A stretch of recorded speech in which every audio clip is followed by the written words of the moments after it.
ବର୍ଷ ଶେଷରେ ସୁଭଦ୍ରା ଯୋଜନା ପାଇଁ ଉପମୁଖ୍ୟମନ୍ତ୍ରୀ ପ୍ରଭାତୀ ପରିଡ଼ାଙ୍କ ବଡ଼ ଘୋଷଣା। ଏବେ ସମସ୍ତ ମହିଳା ହେବେ ଖୁସି, ସମସ୍ତେ ପାଇବେ ପୁଣି ଟଙ୍କା।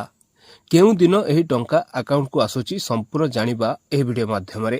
ଶେଷ ପର୍ଯ୍ୟନ୍ତ ଦେଖନ୍ତୁ। ତା ପୂର୍ବରୁ ଏ ଭିଡ଼ିଓକୁ ଲାଇକ୍ କରନ୍ତୁ।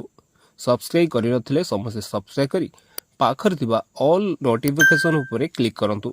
ସରକାରଙ୍କର ନୂଆ ନୂଆ ଯୋଜନା ଏବଂ ଅନେକ ଗୁରୁତ୍ୱପୂର୍ଣ୍ଣ ସୂଚନାର ସର୍ବପ୍ରଥମର ଅପଡେଟ୍ ଆମେ ଦେଇଥାଉ।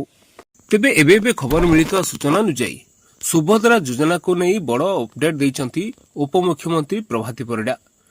2025ରେ ମହିଳାଙ୍କୁ ମିଳିବ ପ୍ରଥମ ଦଫାର ଚତୁର୍ଥ ପର୍ଯ୍ୟାୟ ଟଙ୍କା। ଜାନୁଆରୀ ପ୍ରଥମ ସପ୍ତାହରେ ପୂରା ସର୍ଭେ ସରିବ। ଯାଞ୍ଚ ପ୍ରକ୍ରିୟା ଚାଲିଥିବାରୁ ଚତୁର୍ଥ ପର୍ଯ୍ୟାୟ ସ୍ଥଗିତ କରାଯାଇଥିଲା। ତେବେ ଆଜି ଫିଲ୍ଡ ରିପୋର୍ଟ ଆସିବା ପରେ ପଦକ୍ଷେପ ନିଆଯାଇଛି। ଏହାପରେ ମାର୍ଚ୍ଚ 8 ତାରିଖ ଓ ରକ୍ଷାବନ୍ଧନରେ ମିଳିବ ସୁଭଦ୍ରା ଟଙ୍କା। 2025 ହେବ ସୁଭଦ୍ରାର ବର୍ଷ। ଚଳିତ ମାସ ଡିସେମ୍ବର 25 ତାରିଖରେ ମିଳିଥିଲା ସୁଭଦ୍ରା ଟଙ୍କା। ଏନେଇ ସୂଚନା ଓ ଲୋକସମ୍ପର୍କ ବିଭାଗ ପକ୍ଷରୁ ମଧ୍ୟ ସୂଚନା ଦିଆଯାଇଥିଲା। ମାତ୍ର ଯାଞ୍ଚ ପ୍ରକ୍ରିୟା ଚାଲିଥିବାରୁ ଚତୁର୍ଥ ପର୍ଯ୍ୟାୟ ସ୍ଥଗିତ ରହିଥିଲା। ତେବେ ତୃତୀୟ ପର୍ଯ୍ୟାୟ ସୁଦ୍ଧା ରାଜ୍ୟରେ ମୋଟ 80 ଲକ୍ଷରୁ ଅଧିକ ହିତାଧିକାରୀ 5,000 ଟଙ୍କା ଲେଖାଏଁ ପ୍ରଥମ କିସ୍ତି ଅର୍ଥ ପ୍ରଦାନ କରାଯାଇଛି। ଡିସେମ୍ବର 1 ତାରିଖ ସୁଦ୍ଧା ସୁଭଦ୍ରା ପାଇଁ ମୋଟ 1,05,36,612 ଜଣ ମହିଳା ଆବେଦନ କରିସାରିଛନ୍ତି। ସୂଚନା ଅନୁସାରେ ନଭେମ୍ବର 24ରେ ସୁନ୍ଦରଗଡ଼ରେ ପ୍ରଥମ କିସ୍ତିର ତୃତୀୟ ପର୍ଯ୍ୟାୟରେ ମହିଳାଙ୍କ ଆକାଉଣ୍ଟକୁ ସୁଭଦ୍ରା ଟଙ୍କା ପଠାଇଥିଲେ ମୁଖ୍ୟମନ୍ତ୍ରୀ। ସିଧାସଳଖ 20 ଲକ୍ଷରୁ ଅଧିକ ମହିଳାଙ୍କ ଖାତାକୁ ଯାଇଥିଲା ସୁଭଦ୍ରା ଟଙ୍କା।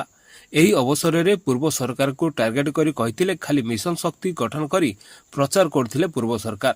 ମହିଳାଙ୍କୁ ଆମେ ସ୍ୱାବଲମ୍ବୀ କରିବୁ। ଏବେ ବି ଅନେକ ମହିଳା ଆବେଦନ କରି ସହାୟତା ଅପେକ୍ଷାରେ ଅଛନ୍ତି। ଆସନ୍ତା ବର୍ଷ ମାର୍ଚ୍ଚ 7 ତାରିଖ ସୁଭଦ୍ରା ଆବେଦନର ଡେଡ୍ଲାଇନ୍। 2025 ମାର୍ଚ୍ଚ 7 ତାରିଖ ସୁଭଦ୍ରା ପ୍ରଥମ କିସ୍ତି ଆବେଦନର ଶେଷ ତାରିଖ। ଏନେଇ ସୂଚନା ଦେଇଥିଲେ ଉପମୁଖ୍ୟମନ୍ତ୍ରୀ ପ୍ରଭାତୀ ପରିଡ଼ା। ମାର୍ଚ୍ଚ 8 ତାରିଖ ମହିଳା ଦିବସ ଉପଲକ୍ଷେ ଦ୍ୱିତୀୟ କିସ୍ତିର ସୁଭଦ୍ରା ଟଙ୍କା ମିଳିବ। ବର୍ତ୍ତମାନ ସୁଦ୍ଧା ପ୍ରଥମ କିସ୍ତିର ତୃତୀୟ ପର୍ଯ୍ୟାୟରେ ମହିଳାଙ୍କ ଆକାଉଣ୍ଟକୁ ସୁଭଦ୍ରା ଟଙ୍କା ପଠାଯାଇଛି। ତିନୋଟି ପର୍ଯ୍ୟାୟରେ ମୋଟ 80,35,000 ମହିଳାଙ୍କୁ ସୁଭଦ୍ରା ସହାୟତା ରାଶି ମିଳିସାରିଲାଣି।